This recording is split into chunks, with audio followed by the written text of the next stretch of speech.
ನಾವು ಅದೇ ಕೇಳಿರೋದಲ್ಲ.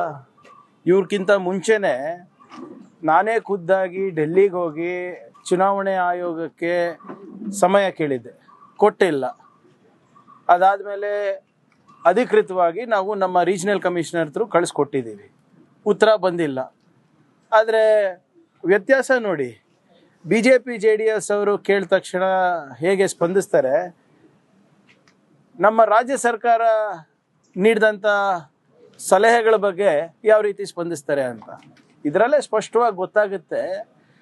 ಚುನಾವಣೆ ಆಯೋಗ ಕೇಂದ್ರ ಸರ್ಕಾರದ ಕೈಗೊಂಬೆ ಆಗಿದೆ.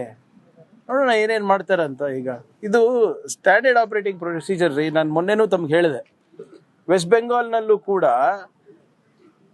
SIR ಪ್ರಕ್ರಿಯೆ ಪ್ರಾರಂಭ ಆದಾಗ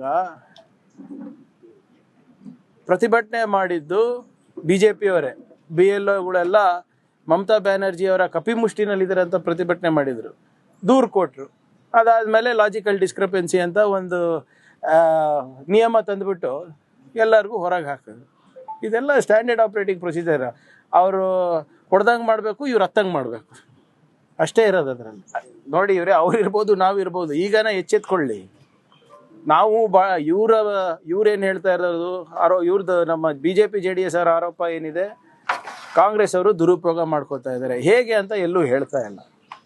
ನಾವು ಭಾಳ ಸ್ಪಷ್ಟವಾಗಿ 12 ಸಮಸ್ಯೆಗಳ ಬಗ್ಗೆ ಅವರ ಗಮನ ಸೆಳೆದಿದ್ದೇವೆ, ವೈಜ್ಞಾನಿಕವಾಗಿ ಕೇಳಿದ್ದೇವೆ, ಸಂವಿಧಾನಿಕವಾಗಿ ಕೇಳಿದ್ದೇವೆ.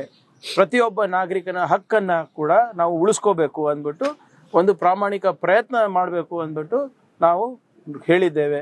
ಅದ್ರ ಬಗ್ಗೆ ಯಾವುದೇ ರೀತಿಯಾದಂಥ ನಮಗೆ ಉತ್ತರ ಬಂದಿಲ್ಲ. ನೋಡೋಣ ಏನು ಮಾಡ್ತಾರಂತ. ಇವ್ರು ಹೇಳಿದ್ಕೆ ಏನು ಮಾಡ್ತಾರೆ ನೋಡೋಣ.